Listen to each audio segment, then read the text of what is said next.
Welcome you all. और आज मैं आप सबके लिए लेके आया हूँ ऑल इंडिया कंपार्टमेंट 2017 से एक क्वेश्चन। अब इस क्वेश्चन की जो ए पार्ट है वो है गॉस लॉ की स्टेटमेंट या गॉस लॉ के बारे में डिस्क्रिप्शन। देन हमें डिराइव करना है expression due to infinitely long straight linear charge conductor जिसकी डेंसिटी लैम्डा हो। तो एक स्टैंडर्ड क्वेश्चन है ए पार्ट इसका बेसिकली। तो यहाँ पे सबसे पहले गॉस लॉ की स्टेटमेंट को मैथमेटिकली हम लिखते हैं phi total is equal to integral on the closed surface E dot ds is equal to q enclosed by epsilon naught। ठीक है, इसे बोलते हैं नेट सरफेस से जो भी फ्लक्स निकलेगा वो इस बात पे डिपेंड करेगा कि उस क्लोज सरफेस के अंदर टोटल चार्ज कितना है और उसको 1/epsilon naught टाइम्स हम डिवाइड कर देंगे।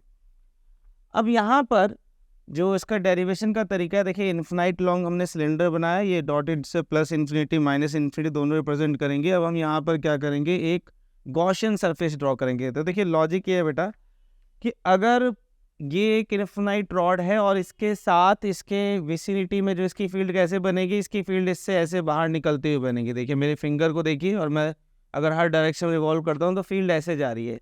यानी कि गॉसियन सरफेस जब हम ड्रॉ करेंगे तो हमें पता होना चाहिए कि गॉसियन सरफेस तभी यूज़फुल है हमारे लिए जब क्वेश्चन में सिमेट्री हो। अभी हम आगे उसे डिस्कशन भी करेंगे। सिमेट्री क्रूशियल है। अब देखिए इलेक्ट्रिक फील्ड इस लीनियर चार्ज के अराउंड एक सिलेंड्रिकल सिमेट्री दिखा रही है। यानी अगर आप एक सिलेंडर ड्रॉ करेंगे कुछ इस तरीके से, अगर मैं इस पेपर से सिलेंडर को ड्रॉ कर लेता हूं तो अब देखिए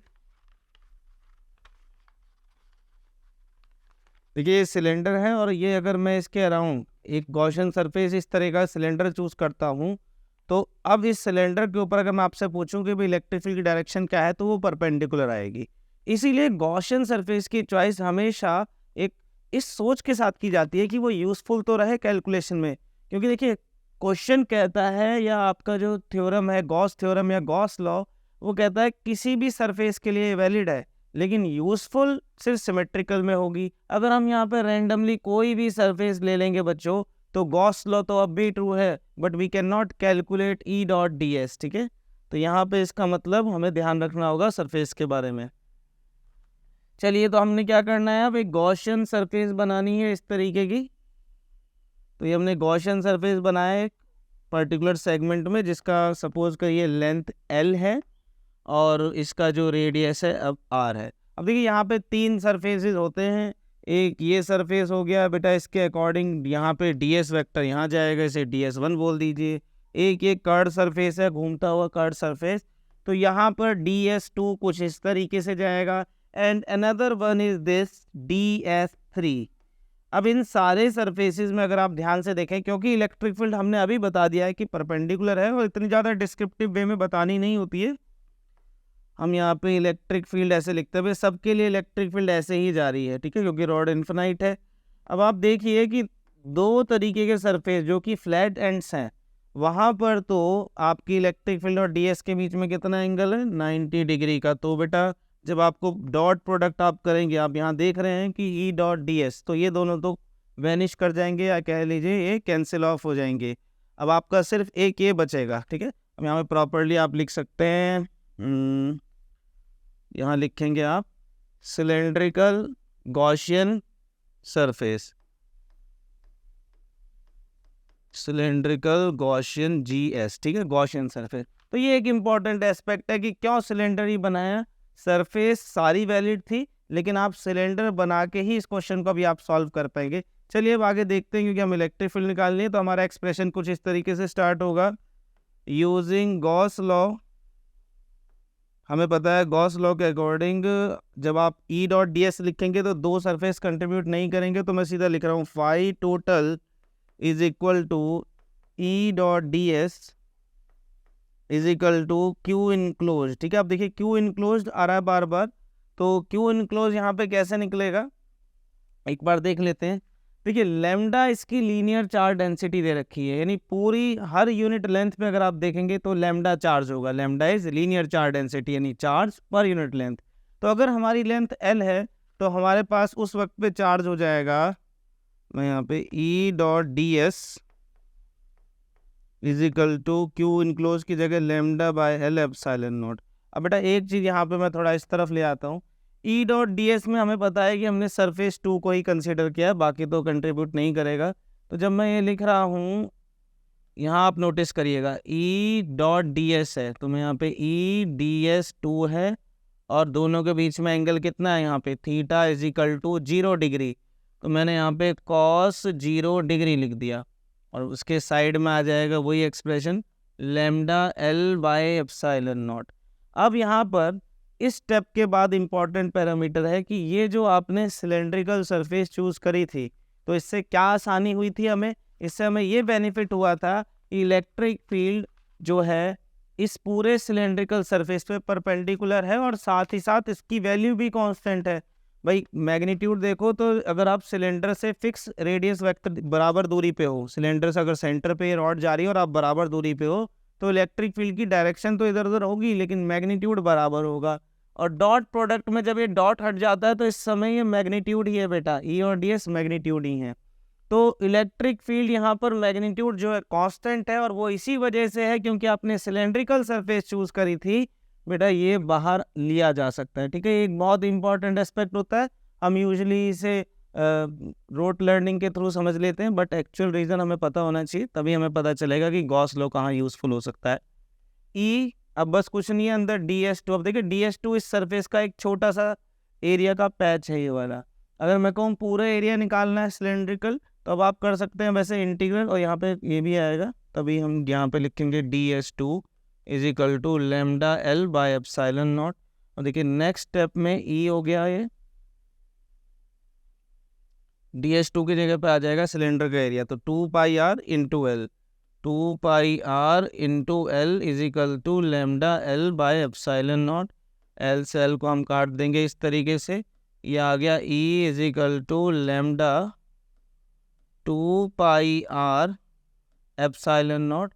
और देखिए यहाँ पे हम एक, क्योंकि इलेक्ट्रिक फील्ड वेक्टर क्वांटिटी है तो हम एक डायरेक्शन भी दे सकते हैं, सिलेंड्रिकल पोलर कोऑर्डिनेट में इस डायरेक्शन का एक नाम है स्पेशल, नहीं तो आप आर को देखिए और आर कैप लिख दीजिए यहाँ पे। ठीक है, ये आर की ही डायरेक्शन में यूनिट वेक्टर रहेगा और यहाँ पे भी वेक्टर सिंबल बना दीजिए। तो ये था ए पार्ट, ऑल्दो ये कन्वेंशनल पार्ट है, तो ये आप सभी काफ़ी अगर क्वेश्चन सॉल्व करते हैं तो आराम से आपने कई बार ये देखा होगा।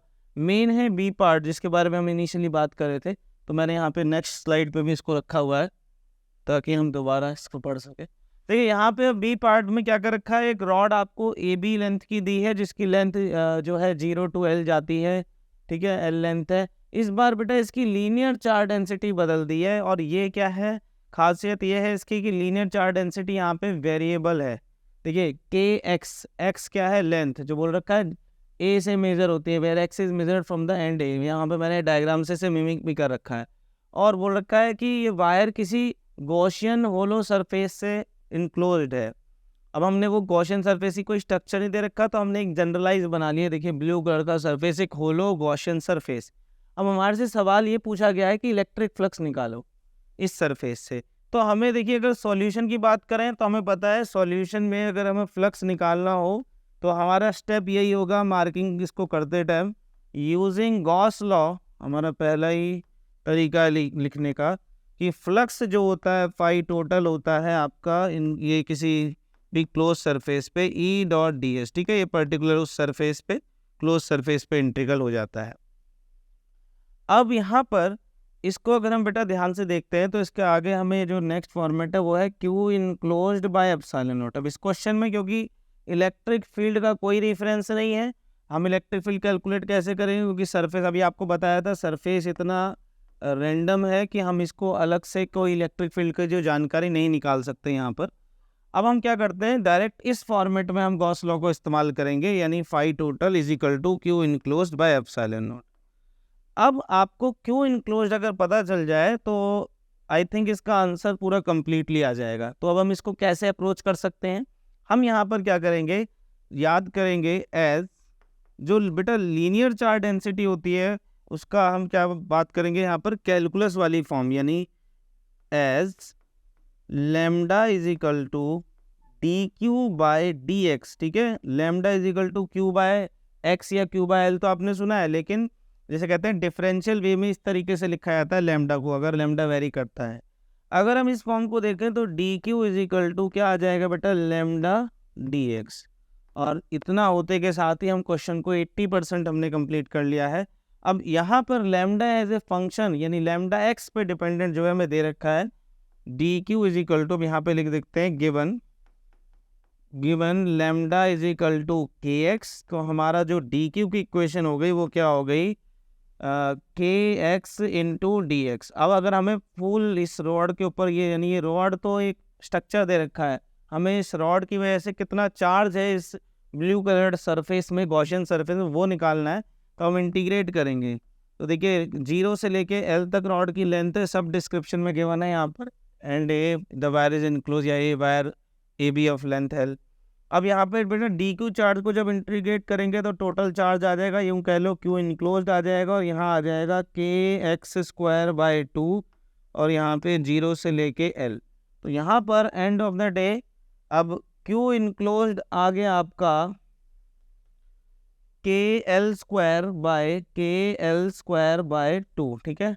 अब आप इक्वेशन जो 1 है इसको इस तरीके से लिखेंगे, फ्रॉम 1, अब आप 1 में वैल्यू पुट करेंगे तो ये आ जाएगा phi total is equal to K L square by 2 epsilon not, और जो फ्लक्स की यूनिट होती है न्यूटन पर कूलम मीटर स्क्वायर, ठीक है। तो आपके सामने ये सॉल्यूशन भी हो गया, और यह one of the important questions में से है, बिकॉज कैलकुलस वाला पार्ट यूजुअली बोर्ड में स्किप किया जाता है। तो आई थिंक आपको ये समझ में आया होगा, और इसी तरीके के वीडियो लेक्चर्स के लिए जुड़े रहें हमारे साथ। Thank you.